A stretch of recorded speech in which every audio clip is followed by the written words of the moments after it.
телеканалда кечетқан афтанын эсас адеселеріне едікун информацион талил программасы екеун чеке. Селам алейкум, урметли серджилер. Студияда мен Лелевиджат Чалышам, шымдайсы афтанын эсас адеселеріне кечеміз.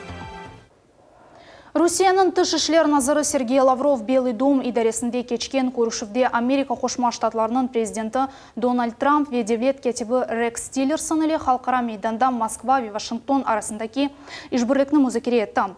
Екі тараф Астанада сүре бойынша музыкерелерінің невбетеке раунды ақта ве деэскалация зоналарыны яратмақ ақта лав юрсеттілер. Назыр қайт еткеніне көре, Америка Қошма Штатлары ве Русия бөле зоналарының кереглігіні анлайлар, көрішівде Палестин, Израиль меселесі, Афганистандaki вазиет ве Украина бойынша Минск анlaşmalar бежерілуіде көтерілді. Президент Трамп четко подтвердил свою заинтересованность в том, чтобы выстраивать взаимовыгодные, деловые, прагматичные отношения и чтобы решать проблемы. Вот это очень важно, что нацеленность и у президента Трампа, и у президента Путина на конкретные результаты, которые будут ощутимы и которые позволят снимать проблемы, в том числе и международной повестки дня.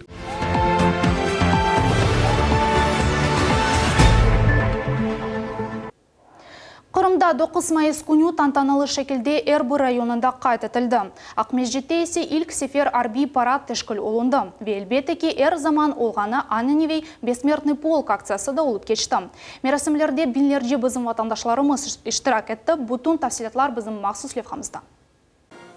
Қырымда Сабадан Улу Джанженкінде қазанылған Ғалибенің 72 йыллығы черчевесінде байрам тәдбірлер кечті. Анене бойынша ярымада пайтақтында Арби мемориал мезарлықта тантанылы шекілде гүллер қойылды. Аскерлер бір қаш сефер көкке атыш açтылар ве ойле тарзда женгте эляк олғанларының жанларына тимеге тырыштылар. Келгенлерінің арасында Қырымның бірінші шақыслары, динжилер векиллері, пайтақ сакинлері, мектеп талебелері ве элбетте ветеранлар болындылар. Русия Федерациясының президенті Владимир Путин онлайн лафасасы или Қырым ветеранларына мұражат етті. Қырым елбасшысы Сергей Аксенов келгенлерінің эпосыне тынчылық ве муабетлік тіледі. На самом деле сегодня ветераны у нас это особые люди, которые находятся под постоянной заботой государства. Вот слава богу, что 9 числу мы смогли выполнить поручение президента и обеспечить всех ветеранов прежде всего жильем. Доступная программа, то есть каждому ветерану выдавалась финансовая помощь в размере 1 044 000 рублей. То есть вот на сегодняшний день программа завершена на 100%.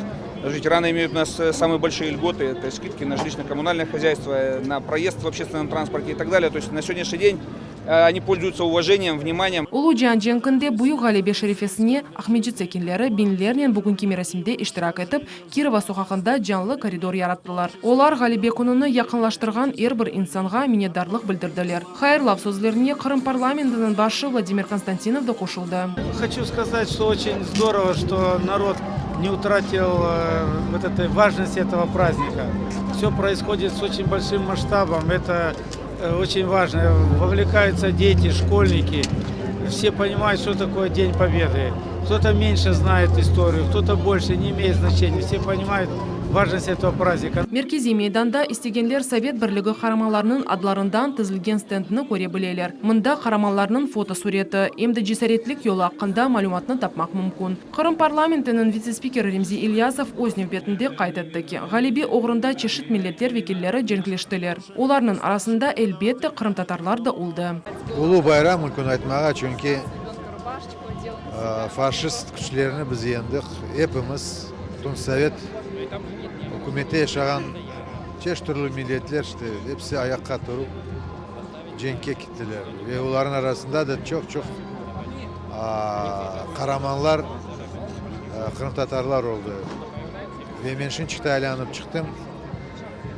Misal olarak, birinci sıralarda turalar 4 Қырым татар қараманлар.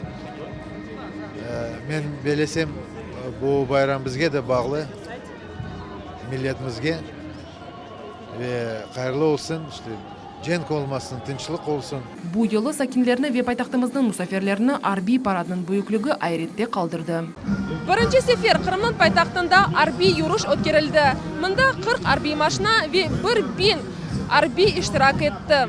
Парад кетишатында пайтақтымыздың меркети соқақындан град реактив системалары, тигр машиналары, фаворит комплекслері, БТРлер кечтелер. Арби қызметте болғанларының артынан соқақлар бойы женг іштиракчилері ве ветеранлар yol алдылар. Bunyan beraber бүгінгі күннің эссас мерасимелерінден бірі бұл бессмертный полк адлы юруш акциясы oldu. Onun çerçevesinde binlerce Ахмеди сәкенлері жеңкте көрешкен сой сопларының ресімлерінен юруште иштирак еттілер. Бессмертный полк акциясы тақмилерге көре 25 бинге якын инсанларны бірліштірді. Это наш дядя Рамазанов Ибраим Ага. Он до войны еще служил в Кронштадте на подлодке. Участвовал в спасении благодатного Ленинграда. Тогда разработал не план. Разрушили вот эту гитлеровскую эскадру, которую Гитлер мечтал охватить Ленинград третьим блокадным кольцом. Благодаря вот их плану, вот этой подлодке, их команде, тогда не допустили вот этого закрытия кольца. И Гитлер в ярости объявил 3 дня в Германии траур. Всю войну он служил на подлодке, а после войны он преподавал в Кронштадте, в военно-морском училище. Барамыков Рустем Инаятович в 1941 году закончил Харьковское летное училище и с 1941 года воевал. Участвовал в боях под Ленинградом, Волховский фронт. Был награжден за освобождение Ленинграда. Это, конечно, наша боль. Их боль была всегда, но 9 мая это был святой праздник для моих родственников. А у меня родственники, так получилось, что все были на войне. Это портрет моего отца. Его взяли из города Яранска от слова «ярила», «солнце», в 1937 году на озеро Ханка. Там он прослужил 3 года, и началась война. И он от озера Ханка дошел до самого Берлина, расписался на стенах Рейхстага. Кирова жаддесінден Гагарин эстрад бақчасында ерлішкен ибиди атеш мемориалына же, аненеви юруште шерлилер, ветеранлар, мектеп талибелері ве акимиет векелері иштирак еттілер. Олар арасында Қырым Жумхуриетінің башы Сергей Аксенов, Қырым Девлет Шурасының рейсі Владимир Константинов, Русия Федерация Девлет Думасының мебусу Руслан Балбек болындылар. Ғайры дантыкленілген мемориалға эрылған ве харанфил гүллері қойылды. Ғалибе қазанмақ үшін жанны аямағанларының қатырасыны аңмақ үшін эм яшлар им буюклер тешриф буйырдылар. Мой прадедушка Османов Эмир Вели участвовал в Великой Отечественной войне в тяжелоартиллерийских войсках. Он, к сожалению, не дожил до победы. Он умер в бою в 1942 году. Ярамадада тантаналы мерасимлер өткерілмесі девам ете. Айры алда Қырым шehirlerinde ве регионларында Ғалибе күніне бағышланған концертлер өткеріле. Байрам программасы исия салют ве фишенкеле екінленежек. Сабри Халиляева, Эдем Исмаилов, Алишер Алимов, Миллет үшін. Бессмертный полк Украинада акимиет тарафындан ананеви Ғалибе тымсалері яса хатулюв шаретінде кечті. Емде Украин радикалары чешит провокациялары яптылар, нетижеде хатырат етбірлерінің иштиракчилері еле зидетлер олды. Полис хадимлері 45 инсаны яқалады. Бессмертный полк акциясының ән бұйық маршы Киевде кечті. Полис малюматына көре бұл маршта тахминен 3000 инсан иштирак етті. Добровольческое движение ОУН, яне Русейде яса қытылген Украин милетчилері тішкілятның Украин радикалары эвилден тедбірні бозмаға вәде еткенлері себебінден полис хадимлері Вечная слава истираат бақчасы районындан соқақларыны күчлю незарет алтына алды. Емді қайт етмек кереке бессмертный полк акциясы сынырларыны кечіп, жан көлеміні қабул етті. Маршқа Канада, Америка Қошма Штатлары, Авропа мемлекетлері қошылдылар. Көкесінде Георгий Шеретчигілі инсанлар ось сой сопларының ресімлері көріште иштирак еттілер. Қырым әр вақыт өз табиаты ве иклимы себебінден диққатны желп етеді. Улу ватан женкін деверінде күчук ярымада муим рөліні ойнады. Әқы қараман шәр, Керич ве Ақяр, емде Арби Шаншурет шәрі кефе. Ақяр ақта алаф юрсетсек, женк вақытында веран етілген меркезден ғары яқын ерлешкен көйлеріні Мамаша ве Қачы қасабаларыны қайтымай керек. Тамым анда учуджиларының Қачы авиацион али оқуф юрты ерлеші еді. Бұл әнді диққатқа ләйік ер ве Русия империясының тарихы сайла. Бізі мұхбиріміз Нариман Тарсинова бұақта лиха азырлады. Кырымда бірінші учув окув юрту Ахяр шерінде 1910 сенесі пейдалды. Бұл окув юрту Русь империясында біріншілерден бірі Сайлави Николай II янында ұлы князь Александр Михайлович Тишибюсы иле яратылды. Будыверде Русь империясында эки авиацион мектеп бар еді. Граждан VRB пилотларны азырланған Гатчинада офицер. Авада учув мектеп, Вехярда авиация мектебі кележек қачы авиацион окув юртыдыр. 24 летчика первых были обучены, и в 1911 году, 26 октября, в Ливадийском дворце царь лично присутствовал при вручении дипломов первым летчикам России. Екі елдан соң ноябрьнің 21 күні қачы мектебі Ахярдан Александр Михайловский хутарана шынды қачы хасабасы кечерілі. Қайтытме кереке бұ ерті сәдюфен сайылған дегіл әді. Бұ ерде ава ер вақыт башқа ерлерден айрылайды, дей Анатолий Станкевич. Над этим зданием, над средним подъездом, или дом со львами, как его называют, производились полеты того времени. Все, что сегодня есть в мировой авиации, большинство зародилось здесь, на Каче, во время первых полетов. В 1911 году русский офицер Котельников изобрел первый ранцевый парашют. И в 1916 году, 24 ноября, над вот этим зданием, где мы сейчас с вами находимся, произошло испытание этого ранцевого парашюта, удачное испытание. Летчик Ефимов выбросил первых парашютистов. А 24 сентября 1916 года знаменитый летчик того времени Константин Константинович Арцеулов, это внук художника Айвазовского, над этим зданием 100 лет назад покорил штопор Нестеров. В 1914 году, 5 марта, находился здесь же, на ступеньках этого дома среднего подъезда. Приехал показать свою знаменитую петлю, которая тут же была введена в программу обучения летчиков того времени. 30 сенелері девлет арбаплары өз балаларыны бұ оқув юртына йолайдылар. Олар арасында совет учақ конструкторы Арцу Микаянын, учоғлу Михаил Фрунзенің оғлу Тимур Фрунзе мында тасил алдылар. Қачы оқув юртында Улы Ватан женқы девамында совет бірлігінің қараманлары ұнванында Наил олғанлардан чоқ аз учуджиларны азырлап чықарылды. Олардан да Медхан Султан еді. С началом войны, во время ведения боевых действий, 289 летчиков-качинцев были награждены звездой Героя Советского Союза. Один трижды Герой Советского Союза Покрышкин и 12 летчиков-качинцев дважды Героев Советского Союза. Среди них Медхан Султан. Немецкие асы старались избегать встречи с этими летчиками знаменитыми. Когда попадал летчик на фронт, то, спрашивая откуда, с Качи, считалось, что Качи выпускала качественных летчиков, шутя так они себя называли, и, в общем, в полки с гордостью принимали именно выпускников Качи. Мында дабыр Кырым-Татаршанлы оғлу Эмирусин Чалбаш оқуты 1940 сенесі о бұқу фюртны бетірді. Улы Ватан женқы девамында учуджи қырыжы унванында авиадивизия командиры Муавине қадар ел кечті. Жебеде олған вақыт 360 арби учув бечерді. Ава ұрушларында 17 учханы урып қырды. 1941 сенесі Качы арби учув окув юрты Сарата вилиятының Красный Кут шеріне сонысы Сталинград шынды бұ Волгоград шеріне кечерілді. Мында бұ окув юрту 1998 сеніне қадар чалышты. Качы окув юрту 9 кавалераны Совет бірлігінің 324 қараманы, Русияның 17 қараманыны, 78 космонавтны азырлады. Качы хасабасында Нариман Тарсинов, Авиа Кимбекиров, Милет Ичун.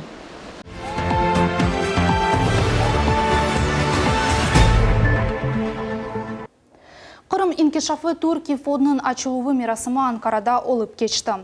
Тедбірде саяси фирқаларының, дипломат миссияларының, Қырым татар диаспорасының векутлеви малюмат васталарының тахминен 300 векелі штырак етті. Бүгін Рус-Турк мұнасибетлерінде емде Қырым тарихында мойын бір күн. Фонд Қырымның ичтимаи, меденеви, иқтисади инкишафы бойынша лейхалары ле оқырашайжақ.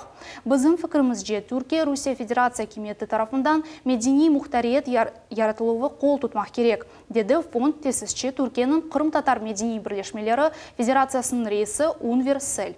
Оның сөзлеріне көре фонд чешет ғайлер, тәшібіслер ве ятырымлар үшін ачық. Әрі алда Орта Азиядан Қырымға көчіп келген чоғбалылы қоранталар үшін іштимаи мескен құрылмасы бұндан ғәрі медени тәсіл сасында жәмелер құрылығында десте көстірілежігі ланаштырылы.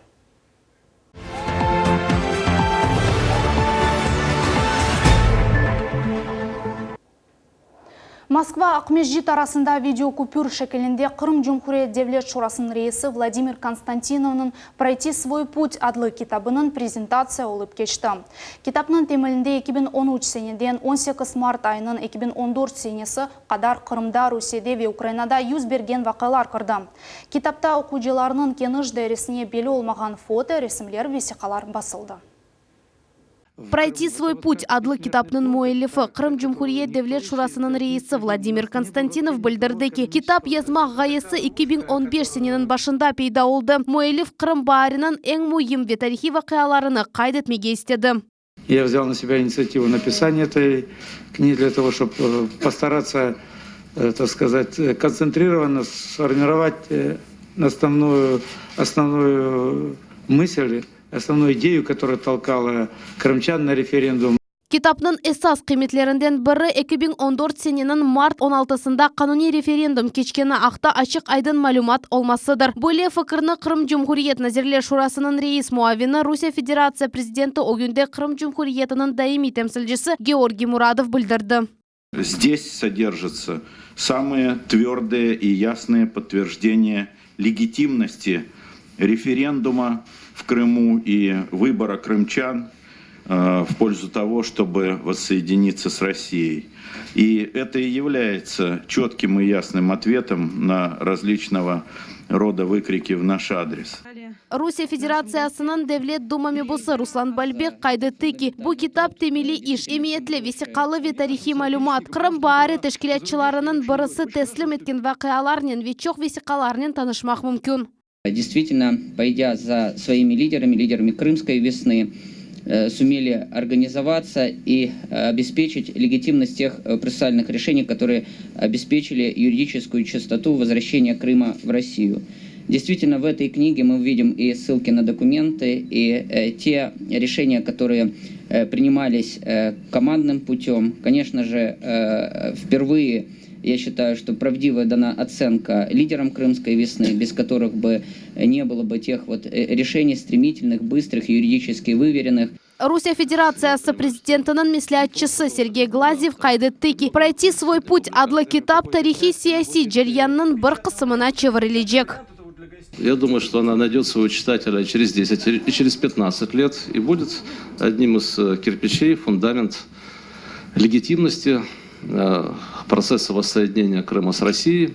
Шындықы вақытта китап инглиз тілінде нешір олынды. Русия Федерациясы Девлет Дума Медениет комитетінің азасы Светлана Савченко китапны Қырым-Татар ве Украин тіліне тәржіме етмек теклифінен чықышта болынды.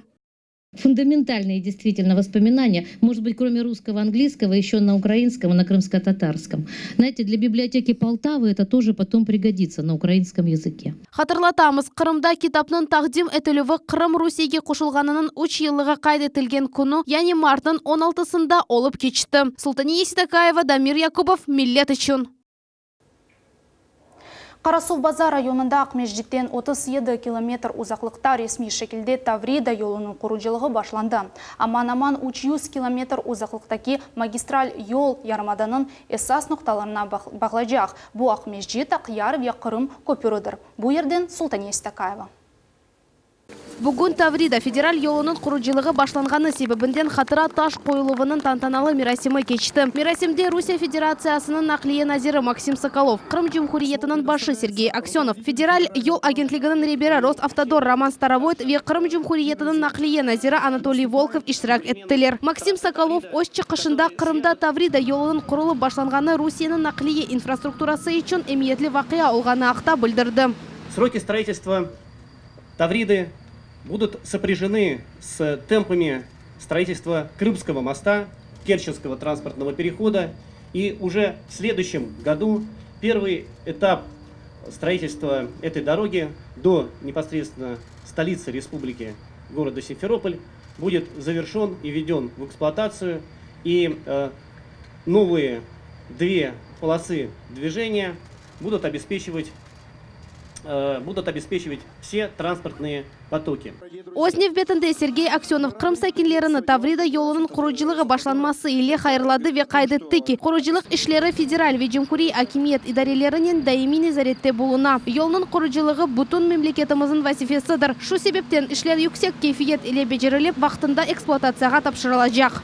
Подрядчики проявляют себя лучшим образом. На самом деле компания высококвалифицированная, имеет необходимый набор специалистов, техники для выполнения подобной задачи. Сформирована рабочая команда из специалистов Минтранса России и специалистов Республики Крым, которая осуществляет контроль постоянный за ходом строительства. Уверен, что мы не подведем всех россиян, не подведем нашего президента и дорогу эту сдадим в срок. Қырымның ең бұйық нақлие лихасы Таврида yolunun құружилығы, оның ұзынлығы 260 километрны тәшкіл ете. Yolunun esas қиметі сүрят 1 сәтте 140 километргече ола біле. Bu 4 şeritlі сүрятлы магистраль olacak. Şeritlер барьерлерінен айрылacak. Yolda 17 нақлие бағлануы, 90 көпір ve 30 yer asты piyadeler keçеті құрылacak. Федераль yol агентлігінің ребері Роман Старовойт қайдетті ки, yol құружилығы keçішатында ең заманауи технологиялар қолданылacak. Фактически год все научное, проектное и подрядное сообщество Российской Федерации рассматривало проектные решения и вносили свои предложения. Все, что есть сегодня в мире, в дорожном строительстве, поверьте мне, применено здесь. Точно в срок и с наивысшим качеством реализовать этот проект. Он действительно будет важный для жизни всего юга нашей страны. Екі шеретлі араба yolu құружилығының бірінші басамағы 2018 сененің сонында екіленecek. Екінші басамағы есе 4 шеретлі yol 2020 сене эксплуатацияға тапшырылacak. Таврида yolunun fiyatı ең зияде 140 миллиард рублені тәшкіл етecek. Султани Истакаева, Эдем Исмаилов, Миллет үшін. Девлет Миллетлер комитеті Верусия Халқлар Ассамблеясының Қырымдаки бөлігі арасындаки үшбірлік ақта анлашма имзалады. Тантаналы церемония полиэтник регионда тасыл инкишафы мевзусында Умумрусия илми амели конференция черчевесінде олып кечті. Қырым гуманитар академиясында милетлер ара мұнасибетлеріне айрыдыққа тайырыла. Бұл себептен 2015 сенесінің сентябрь айында академия темеленде Русия Халқлар Ассамблеясының Қырым региональ бөлігі тәшкіленді. Нашей главной целью, и это было написано в нашем уставе,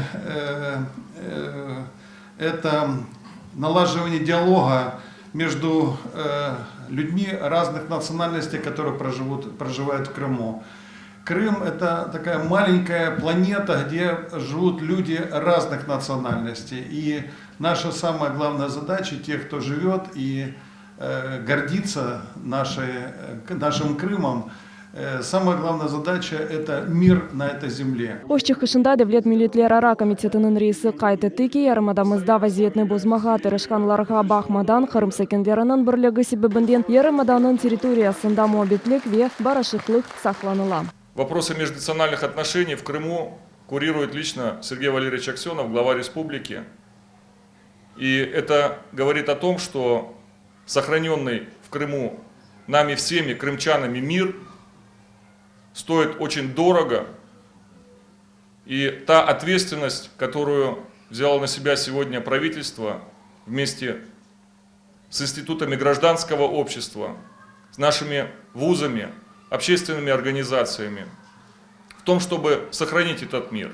Ассамблея народов России, а если мы говорим о региональном отделении в Крыму, одна из тех структур, которая взяла на себя ответственность объединить различные организации, представители разных народов, разных конфессий, для того, чтобы межнациональные отношения приносили только пользу, чтобы мы с вами видели людей разных национальностей на параде в составе бессмертного полка, наших внуков, наших правнуков, наших детей, с портретами своих дедов тоже разных национальностей, и чтобы мы всегда помнили, что в те страшные тяжелые годы они выходили в одном строю, в одном окопе, отдавали свою жизнь ради нас. Со своей стороны мы готовы, конечно, поддерживать любые инициативы, будь то инициативы студентов, либо инициативы вузов. Ишбірлік акта анлашма ярымадада миллетлер ара мунасибетлеріні инкишаф еткен тышкилатларға эр тарафлама ярдым көстерілмесіне көзде тута. Мы в этом году в бюджете предусмотрели 2 миллиона рублей для оказания грантовой поддержки именно в части реализации инициатив тех или иных учреждений, организаций в развитии межнациональных отношений. Поэтому предлагаю, Александр Ильич, нам вот как раз таки либо от вуза, либо от вуза через Крымское республиканское отделение мы готовы рассмотреть предложения ваши, оказать полное содействие в правильном оформлении и пожелать вам успеха выиграть этот грант. Я думаю, что его реализация будет на благо республики. Тедбір мұсафірлері үшін Академия студентлері программа азырладылар. Ватанақта ерлар ижра етілді. Чехышларының бірісіні Ғалибе күніне бағышладылар. Катюша айры ижра етілді. Қырым Өндислік педагогика университетінің студенті есе Бақшисараяқта турку ерлады.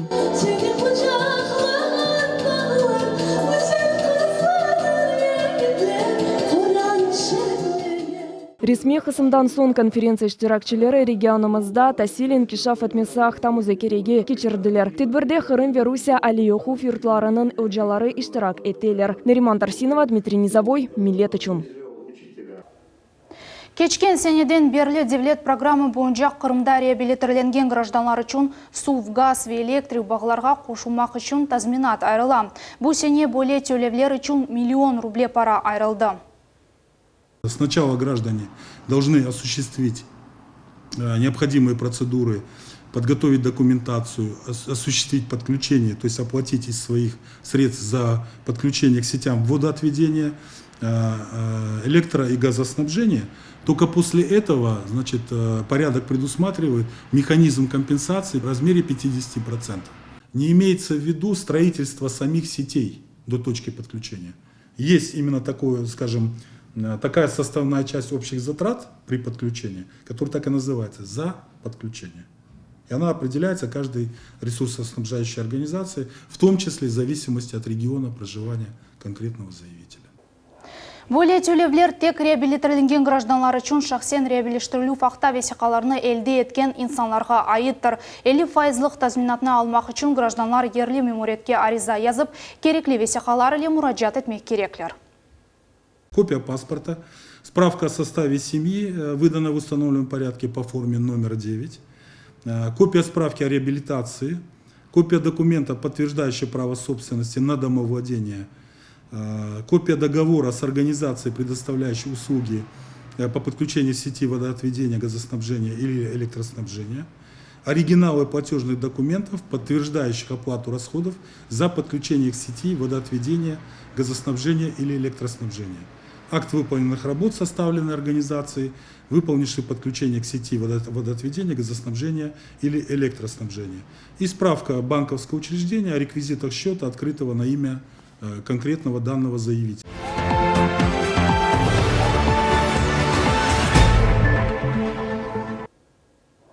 Ве ичтимаи меселлерге кечеміз. Кашқа чоқырақ қойының сакинлері әнді 20 ел девамында мұнда суф меселесі ғайет кескін тұра. Ерлі сакинлер шикает етелерге яқынлаша, ама ичмек үшін суф проблемасы әлі да чезілмей. Вазиетіні мұхбиріміз Сабрия Халиляева ұгренді. Яна Гончарованың эркуны бір шекілде башлана. Қыз екі пластик шеше алып суф кетірмек ел ала. Яна білдіргеніне көре, оның қорантасы балабан. Абала қызған соңра суф етішмей. Мы берем 10 бутылок, наливаем и идем 1,5 километра домой. Ну, таким вот способом, сами видите. То есть, 10 бутылок нам может на день хватить. И утром опять возвращаемся сюда. Так же самое 10 бутылок набираем. И обратно 1,5 километра, туда-сюда. Даже 2 километра. 2 километра вот идем. Владимир Солдатченков нефахаджи. О Қашқа чоқырақ қойынды 40 елдан берлі яшамақта. Субның соңғы вақытлары тұтум или қоллана. Субны жаяв кетірмекнің чаресі жоқ. Нақлие или кетірмек есе балыға туше. В день надо 200 литров, это однозначно. Это самое минимальное. Вот. Пенсия 10 тысяч. Но дело в том, что жалко смотреть на этот огород, на этот сад, который не поливается. Лилия Ведерникова екі кешкене баланың анасы. Қадын білдіргеніне көре суф кетірмек бек оңайсыз, чүнки автобус көйге қатынамай. Мы живем в 3 километрах от трассы.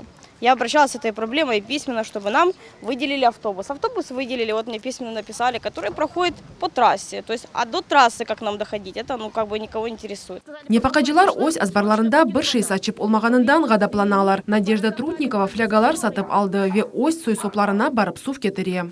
Я беру воду, у меня у подруги внизу там, они скважину она сделала. Я вот езжу, баклажки вот эти набираю и привожу воды. Пришлось даже вот машину купить себе дешевенькую, чтобы их воду. На чем я, ноги больные, ходить тяжело, хоть привезти воды на чем-то надо. Хорошо, что хоть сама, говорю, езжу на машине. Қарагоз койшурасының башы Елена Янчукова білдіргеніне көре сув ағлары лехасыны yapmak үшін сув или темен етілуфмен барлары керек. Бұ ерде исе бойле жоқрақлар yok. 2016 сенесі Қырым Жұмқұриет капитал құржылық қызметінің қол тұтуынен сув ағлары кечірілді. Сув құллесі қойылды. Ләкин меркези сув темен любы сәкінлерге кечірілмеді. Чүнки жоқраққа яқын электртреме yok. В марте 2017 года вышло новое постановление Совета министров Республики Крым, в котором этот проект перевооружения скважины 1328, финансирование поставлено на 2018 год. 3 миллиона 350 тысяч необходимо для того, чтобы вода была в селе. Буюк яшлы инсанларның сув ташымаға тақатлары қалмады. Дүкендан сув сатып алмақы сене фақаджылар için пек паалы. Ләкин олар умут етелер ки, яқын вақытта Қашқа чоқрақ койының бір евінде сув олар. Сабриха Лиляева, Энвера Блазис миллет үшін.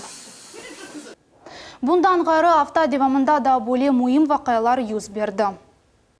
Адет үзре сабадан башлап Кырым пайтахтында ве Ярымаданын дигер регионларында сүргүнлүктүн курбанларына багышланган мемориал абиделерге гүлчемберлер коюлуу олуп кечежек. Олар саат 11-ге кадар девам этежек. Bundan соң Бакчысарай районунда жерлешкен Сүрень адлы демир жол станциясына зиярет планыштырыла. Матем тедбирлерде Жумхурият акимиет органларынын векилери да иштирак этежеклер. 12 часов на станции Сирень в Бахчисарайском районе пройдет траурное мероприятие, там, где строится мемориальный комплекс, посвященный депортации с участием главы республики, главы Государственного совета, ну и всех желающих, конечно же.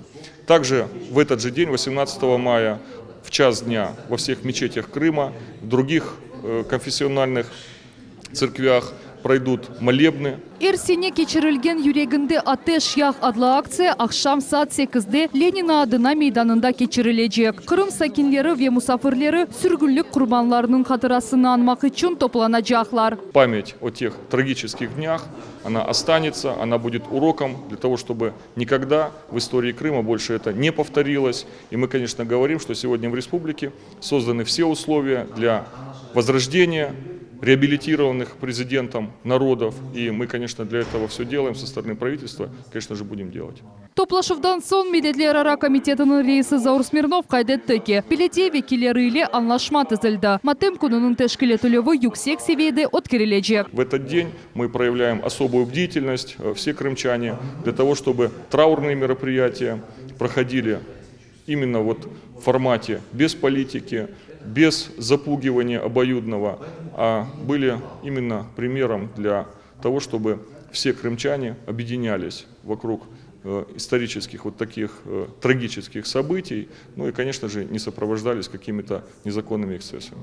Кайдетмек керек кита 2 ел evvelsi bu матем күнүнө саясий митингlersiz өткөрмек акта карар чыгарылды эди. Бунун бир сырада кырым татар, булгар, урумлар, эрменилер ве алманлар эле бир сырада Кырымдан сүргүн этилген бир инсанын катырасыны аныла. 2014-сенеси Барде Русия Федерациясынын президенти Владимир Путин сүргүн этилген Кырым халкларынын реабилитациясы акта эмир имзалады. Айша Шулакова, Алишер Алимов, Миллет үчүн. Bundan gayrı hafta devamında da böyle mühim vakalar yüz verdi.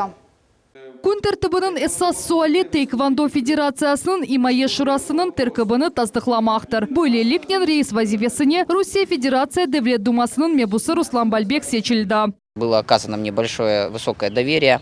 Вот стать председателем попечительского совета, это как раз-таки обеспечит то взаимодействие, которое бы дало бы толчок в развитии спорта, в данном случае тэквондо в Республике Крым. Это красивый и достойный корейский вид спорта, который уже в республике и в целом в России отметился высокими достижениями. Bunyan beraber reis muavini de saylanıldı. Endiden başlap Kırım Cumhuriyeti Taekwondo MFT Federasyasının reis muavini Rusya Federatsiya Prezidenti yanında Milletler Ara Münasebetleri Boyunca Şurasının azası İnkişaf Teşkilatı'nın Prezidenti Eskender Bilalov olacak. Именно с этой организацией Taekwondo уже сотрудничаем более 2 лет.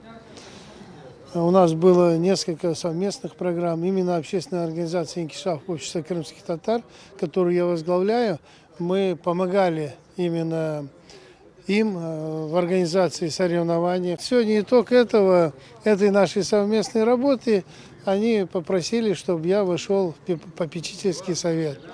Ну, я с удовольствием принял это предложение. Я думаю, буду полезен именно этому виду спорта. Uruf sanatları boyunca Rusya Birleşmesi'nin icra müdürü ve Taekwondo MFT Federasyası'nın vekili Deniz Kim aytты ki, bu gibi işbirlik şüphesiz semerli olacak. Надеемся и знаем, что будет хорошее плодотворное сотрудничество в данном направлении, потому как данные люди уже заочно не первый год помогают развитию данного вида спорта, вкладывают в развитие Республики Крым, чтобы все наши люди были здоровыми, сильными, целеустремленными. Öz nefbetinde Ruslan Balbek yarımadamızda sport inkişafının mühimligini kaydetti. Kırım Cumhuriyeti her vakit o sporçularından belli edi. Сегодня развитие спорта в Крыму является приоритетной задачей и создание необходимых условий для наших детей, для наших спортсменов, для того, чтобы культура спортивная прививалась среди крымчан.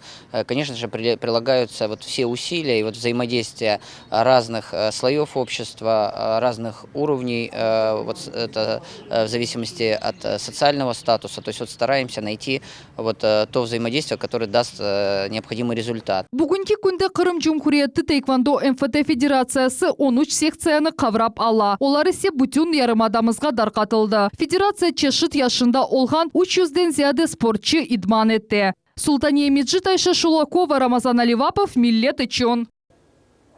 Kırım Mühendislik Pedagogika Üniversitetinde ilmi-ameli araştıruvlar sahasında gösterilgen muvaffakiyetler yani tetkik işler için 11 sınıf talebeleri hem de İskadil adlı Malı Akademiya Nauk talebeleri mükafatlandılar. Tedbirde muhbirimiz Muhammed Zikriyev de bulundu. Истидатlı балларны тақдирлемек için мерасимге Kırım Cumhuriyeti Tahsil İlim ve Gençler Naziri Natalya Гончарова davet etildi. Talebeler para sertifikatlarını elde ettiler. Natalya Гончарова hem de hayt etti ki yaş kreatif ballarga nazirlik tarafından daima kol tutula. Çünkü onlar inkişaf etmeliler. Действительно, отрасли образования много своих традиций, и одна из традиций – это поддержка талантливых и одаренных детей, талантливой и одаренной молодежи, тех детей, которые занимаются в Малой Академии Наук. Это та организация, которая была создана 53 года назад в Советском Союзе, стартовала как раз из Крыма, и мы сегодня одни из немногих субъектов Российской Федерации, которые это движение продвигаем, продолжаем, и, не боюсь, за последние 2 года насыщаем новыми программами и новой материально-технической базой. Ersenye Kırım Mühendislik Pedagogika Üniversitetinde böyle merasimler teşkil oluna. 11. sınıf talebeleri bu sefer 2300 rublelik para sertifikatlarını aldılar. Kırım Mühendislik Pedagogika Üniversitetinin rektörü Çingiz Yakubov aytты ki talebelerinin takdirlenuvi üniversitette tesadüfen geçirilmedi. Mezunlar endi şimdiden başlap öz geleceğini nasıl bir ali okuv yurtundan bağlamak adda tuşuneler. Я желаю ребятам, чтобы они стали не только членами, конечно, Малой Академии Наук, но я желаю, чтобы они представляли наш Крым в Российской Академии Наук, самым высоком научном органе Российской Federasyası. Şayfe Gafarova 11. sınıf talebesi o Cankoy rayonundan geldi. Bugün Kırım Tatar Tili ve Edebiyatı sahasında ilmi tetkik için sertifikatga nail olundu. İtiraf etti ki öz tilini pek sevi ve gelecekte öz zenatı bu yenilişte seçmeyi istey. Впечатления, конечно, у меня очень искренние. Я даже рада, что меня так наградили. Мечты сбываются. Асине Меджитова ве Амитхан Анисов Илемлер Кичик Академиясының талебелері. Бүгін олар эдебияттан верияздан бойынша сертификатлар элде еттілер. Конечно, рады, потому что это действительно такое событие, которое придает тебе силы, придает тебе уверенности в том, что ты делаешь не просто что-то, а что-то значимое и то, что могут оценить другие люди. Это дает такой большой стимул продолжать развиваться и дальше. Я приехал с города Евпатории. Приехал с целью показать свои знания, показать свои успехи, чего достиг. К концу 11 класса. Бүгін яш истидатлар келечек зинатларыны сечу басамағында туралар. Оларның әрбір яхшы мүтәхассис олып халқа файда кетірмеге арз етелер. Қайт етме керек ки майысының 27-сінде Қырым Мойдеслік педагогика университетінде ачық хапылар күні кечежек. Исеген әрбір инсан университетінің аятынен таныш ола білежек. Мухаммед Зикиряев, Умер Мустафаев, Миллет үшін. Кечкен раhatlıq күнлері шарқи арби санатлар авескерлары үшін мерақлы олды. Қамаджи көйінде Теквандо МФТ бойынша Жанкой районының кубогы алып кешті. Турнирде Қырымның 10 районынан келген 150-ден зияде спортшы күрешті. Анда біздің мұхбиріміз Султан Емеджит болынды. Турнир iştirakçıları ekifen boyunca yani sparring ve meşguliyetlerinin temel teknikası boyunca çıkışta bulundular. Sporcular 3 kategoriyaga bölündüler. Bu yerde yaş, kuşak ve çeki kategoriyası mühim oldu. Turnirde 5'ten 18 yaşgacha sporcular iştirak ettiler. Сегодня на турнире участвует это категория Б спортсменов. Это все новички. Спортсмены, которые на больших турнирах тяжело проявить себя. Сегодня мы даем им возможность проявить себя в данном турнире.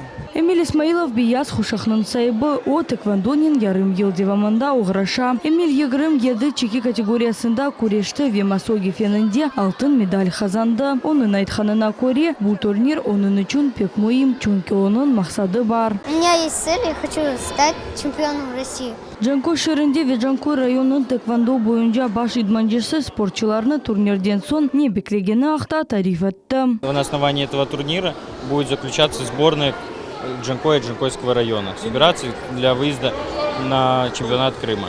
Хайдет Мелики Жанкой шерінде ве Жанкой районында тэквондо фаал сүрете инкишаф етті. Бүгінгі күнге анда бұл спортшы шытының 2 секциясы açıldı ве бұл көзде Хымаджи көйінде да бір секция açılacak. С сентября у нас тоже будет открыт здесь секция по тэквондо. Что касается по базе, материальной базе, вы видите, что есть все условия для организации и проведения такой секции, как тэквондо. У нас прекрасный спортивный зал, прекрасная спортивная площадка. И поэтому в этом направлении будем работать, будем проводить такие мероприятия и будем развивать спорт именно в нашем учебном заведении. Жанкой район шурасының рейсы Игорь Куприяновның фикіріне көре, спорт яш несілінің инкишафы үшін пек мұйым. Ве районының реберлігі түрлі спортшыларының инкишафына қол тұтacak. Это мероприятие проводится у нас впервые, но мы и дальше, руководство района и дальше будет развивать этот вид спорта, всячески содействовать, помогать развитию тэквондо в Жанкойском районе. Июнь 24 күні кезлев шерінде халқара турнир олып кечежек. Анда Өзбекистан, Казахстан, Эрменистан, Ахрусия, әмді Русияның 10 регионлардан жима тақымлары іштирак етежеклер. Эпсі стегенлер келіп спортчыларға қол тұта білелер. Султан Емеджит, Мухаммед Нестуров, Миллет үшін. Улу Ғалибек күні черчевесінде Ақмешжит районында футбол бойынша чемпионатының финалы олып кешті. Фрегат ве Заря футбол тақымлары районның чемпионаты кубогы огрунда күрештілер. Тақымларнен біздің мұхбиріміз Султания Сетакаева да танышылды. Ахмеджит районның финалына 2 футбол тақымы шықты. Бұл Бохырча қасабасындан Фрегат ве таныш койының Заря тақымлары олдылар. Ойында Ахмеджит район мемориетінің башы Ирина Бойко да болынды. Оқайдетті ке Ахмеджит районында спорт фаал суретте инкишаф ете ве яшлар сағлам аятқа бұйық диққат айралар. Я хочу сказать, что вообще Ахмеджит районында спорт фаал суретте инкишаф ете. Спорт идаресі бүлігу или ішбірлік алып барыла. Тақымлар районларында да ве көйлерде күчлілер. Ахмеджит район футбол федерациясының рейсі Сергей Петрукевич финалға шыққанларды хайырлап 24 тақым арасында айны бойекі тақым ең яқшы нәтижелерін көстергенлеріні қайдетті. Прежде всего, хочу сказать и поздравить. Біріншіден финалға чыққан тақымларыны хайрламаға істейм. Бұл фрегат ве заря тақымлары. Олар күчлі олғаныны турнир кетішатында көстерділер. Вешімді финалда іштирақ етелер. Бірінші тайм девамында екі тақымды тәжірибелі олғанларыны көстерділер. Ойын мирақлы кечті. Еш бір тақым топны өз қапыларына кірсетмеді. Бұғырча қасабасындан фрегат футбол тақымы та 2008 сенесі пейда олды. Спортчылар ел Ахмеджит район чемпионатында іштирак етелер. Бізде муафақиетлі мевсім олды, әмде муафақиетсіз. Амма біз бармыз, тақымымыз сағлам ве яқшы нәтижелер көстере. Рақып ойын алып бармаға азыр. Екінші тайм девамында ойын тең кечейді. Есап 2-2 олды. Амма таймның сонки даққалары девамында Заря футбол тақымы өз сонки топыны фрегат тақымның қапуларына кірсетті. Бойлелікнен Заря Ахмеджит район кубогыны сайыбы олды. Фрегат есе Ахмеджит район чемпионатында 2-ші ерні қазанды. Проиграть этот матч, Бұл матчны ютқыздық, амма өз ойыншыларыма тәшікірлер білдірмеге істейм. Мағлубиетке оғырамасақ ғаліп чықмазмыз. Бізім ән әсас вазиетіміз генчлерімізні соқақларындан спорт иле оғыраштырмақтыр. 2009 сенеден берлі фрегат тақымы Бұғырча қасабасында футбол мейданы үшін территорияны абаданлаштырды. Шымды есе бұл ерде бала бақшасы құрылмақта. Мы не против, конечно, дети это главное наше. Балабақчасы олсын біз қаршы чықмаймыз. Балалар үшін бұл пек емеетлі. Бізге территория айырылмаса, акимиет ярдым етсе пек яқшы олыр еді. Бұл территорияны абаданлаштырмаға біз өзіміз азырмыз. Біз шымды енді ер таптық. Тек акимиет изін верселер яқшы олыр. Бізде 100-ден зияде балалар келіп футбол ойнамаға істейлер. Екі тақым адалет ве фрегат футбол иле оғырашалар. Бүгінгі күнде футболчылар өзлері үшін да бір мейданны сечтілер. Олар оны да абаданлаштырып, севімлі спорт чешітінен оғырашмаға азырлар. Подобрали кусочек земли. Біз ер таптық, шымды бұл ер бош. Бізге оны берселер яқшы олыр еді. Абаданлаштырып, біздің баларымыз футбол иле оғырашмаға имканлары олыр. Футболчылар үміт етелер ки, яқын вақытта олардың өз футбол мейданы пейда олыр. Олар идманлар кечіріп, гүзел нәтижелер көстермеге азырлар. Султания Ситакаева, Рамазан Аливапов, Умир Мустафаев, Миллет үшін. Бұл кебе меденеви милли чезгілерінен толы олған ноқтада еді күн программасы сонына келді. Evlerіңізге дайыма ей хаберлер келсін. Сағылықнен қалыңыз.